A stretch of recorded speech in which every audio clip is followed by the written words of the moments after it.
एक और आपसे सवाल है। ओम प्रकाश यादव जी अपने बयान में कहते हैं कि अगर शहाबुद्दीन साहब जिंदा होते तो जितने भी उम्मीदवार हैं उनका पैंट गीला हो जाता। इस पे आप क्या कहेंगे? पूर्व सांसद ओम प्रकाश यादव जी का बयान आता है कि अब रमेश कुशवाहा अपराधी नहीं है, पहले थे। तो क्या बीजेपी में आने के बाद के वॉशिंग मशीन से लोगों की धुलाई हो जाती है क्या, कि साफ हो जाते हैं? ये तो जनता तय करेगी ना कि अपराधी कौन है। ये क्या कहिएगा, लगातार जो क्षेत्र में घूम घूम के जनसंपर्क कर रहे हैं, क्या रिस्पॉन्स मिल रहा है जनता का? नमस्कार करेंगे आपका वो और प्रणाम। देखिए,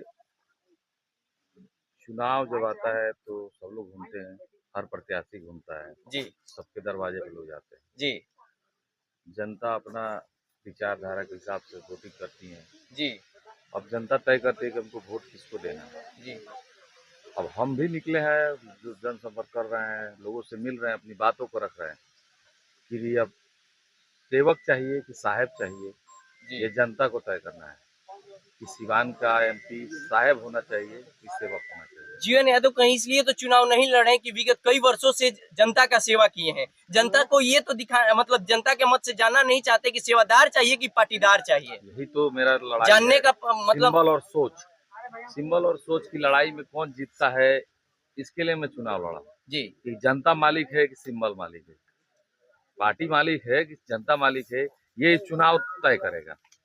लगातार क्षेत्र में भ्रमण देखिए, कर रहे हैं पूर्णिया में जी तय हुआ कि जनता वहाँ मालिक है। जी चुनाव होने के बाद पता चल गया, माहौल बता दिया कि नहीं, यहाँ जनता मालिक है। उसी तरह सिवान में भी हमें लगता है कि जनता मालिक रहेंगी, पार्टी मालिक। सिवान विगत कई वर्षों से चुनावों में हॉट सीट माना जाता है, इस बार कुछ ज्यादा ही हॉट बन गया है क्योंकि इस बार लोकसभा में शहाबुद्दीन जिंदा नहीं है। तो इसको लेकर के आप क्या कहेंगे? देखिए, राजनीति में कौन कैसे राजनीति करते हैं ये तो हम नहीं जानते। हमारा राजनीति करने का एक ही मकसद है जी कि काम हो रहा है कि नहीं, काम होगा कि नहीं, काम कैसे करना है।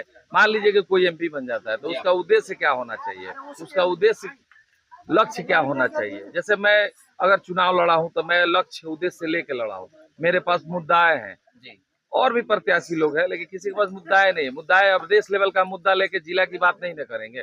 जिला जिला में आग लगा है, घर जल रहा है, जी और हम देश को बचाने की बात करेंगे, हम राज्य को बचाने की बात करेंगे, अपने घर बुझाएंगे ना पहले। तो मेरे कहने का मतलब है कि सिवान की जनता अगर हमें वोट करिए तो पहले हम सिवान की जनता की समस्याओं को सुनेंगे, उसका निदान निकालेंगे, उसके बाद राज्य के बारे में सोचेंगे, फिर देश के बारे में सोचेंगे। बीजेपी के पूर्व सांसद ओम प्रकाश यादव जी का बयान आता है कि अब रमेश कुशवाहा अपराधी नहीं है, पहले थे।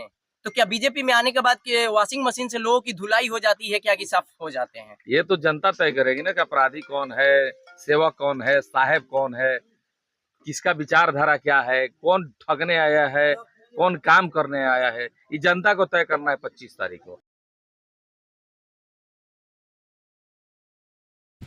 एक और आपसे सवाल है। ओम प्रकाश यादव जी अपने बयान में कहते हैं कि अगर शहाबुद्दीन साहब जिंदा होते तो जितने भी उम्मीदवार हैं उनका पैंट गीला हो जाता। इस पे आप क्या कहेंगे? ओम प्रकाश जी एक अच्छे लीडर हैं जी अच्छे वक्ता भी हैं और मैं उनकी बहुत इज्जत करता हूँ, बड़े भाई की तरह हैं। मैं यही कहूंगा कि कोई भी प्रतिनिधि आए, चाहे वो एमपी हो या विधायक हो, हम चाहते हैं कि सिवान की जनता उसे सेलेक्ट काम पे करे, सेवा पे करे, ना कि सिंबल और जुमलेबाजी पे। अपने आप को सिवान की लड़ाई में कहाँ पाते हैं जीवन यादव? सिद्धांत की लड़ाई है, लड़ रहे हैं, जीत हार तो अब जनता के हाथ में है ना। हम तो जुमलेबाज है नहीं कि हम बोल देंगे कि हम सबसे आगे हैं, हम जीत रहे हैं, हमारे साथ जनता का अपार समर्थन है, हमेशा झूठ नहीं बोलेंगे। जो जनता की सोच है, जो जनता की चाह है, वही मेरी राह है। इंतजार है मुझे 25 तारीख का कि जनता मुझे सेलेक्ट करती है कि नहीं। और निरंतर मैं जो सेवा करता हूँ वो चुनाव करता ही नहीं है। मैं लड़ू हारू वो अलग मुद्दाएं हैं। सोशल मीडिया पर जीवन जी, सोशल मीडिया पर आपकी तुलना कहीं ना कहीं मनीष कश्यप के साथ हो रही है। मनीष कश्यप ने बहुत सारा गरीब के साथ वादा किया लेकिन एक छोटा सा ऑफर मिला और सबको एक तरफ डिटर्जेंट की तरह धो दिया। कहीं आपको भी ऐसा कोई ऑफर मिले, आप भी जो वादे कर रहे हैं उसको धो न दें, क्या कहेंगे? इस पे तो मैं कुछ नहीं कहूंगा, इतना ही कहूंगा मैं मनीष कश्यप नहीं हूँ जी मैं मनीष कश्यप नहीं हूँ। जी मैं जीवन यादव हूँ। जी मेरी यही पहचान है कि मैं जनता का सेवक हूँ। जी जो मैं चुनाव लड़ूं, जीतू हारू, ये मेरा फैसला अलग है, ये जनता का फैसला है। मेरा फैसला है कि मैं जब तक सक्षम हूँ, जब तक जिंदा हूँ, मैं जनता की सेवा करता हूँ, करता रहूंगा। खेसारी लाल यादव जी आपके नॉमिनेशन में आ रहे हैं, क्या फर्क पड़ेगा सिवान की जनता पर? देखिए वो मित्र हैं हमारे जी सब लोग, मान लिया हम किसी दल से नहीं, सब लोग कोई ना कोई नेता को बुला रहे हैं। जी हमारे मित्र हैं, वो हमारे साथ हैं, आ रहे हैं, कैंपेनिंग भी करेंगे चुनाव में। जी बहुत सारे लोग आएंगे कैंपेनिंग करने के लिए। जी जी। जो भी मुझे पसंद करते हैं, जो मुझे चाहते हैं, वो जरूर आएंगे। आज सिवान की जनता जीवन यादव से जो उम्मीद लगाई है और जो उम्मीद पे जीवन यादव खड़ा उतर रहे हैं, सांसद होने के बाद रहेंगे या नहीं रहेंगे?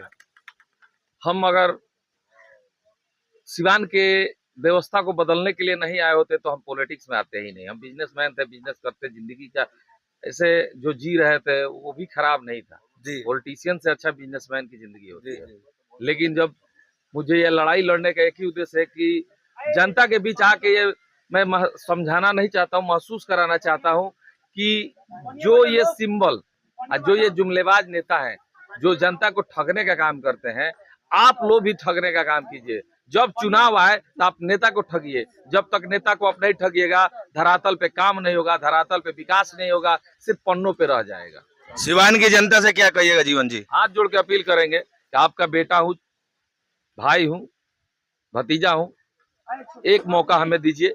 जो मैंने कहा था कि नगर परिषद को मैं गोरखपुर की तरह बनाऊंगा, वो मैं करके दिखाया हूँ। मगर 1.5 साल में बिना पद पर रहे, तो एक मौका दीजिए। ये जरूर मैं साबित कर दूंगा अपने आप को उस जगह पे कि सिवान का जो एमपी क्या कर सकता है, कैसे कर सकता है, ये मैं करके दिखाऊंगा। थैंक यू, बहुत बहुत धन्यवाद।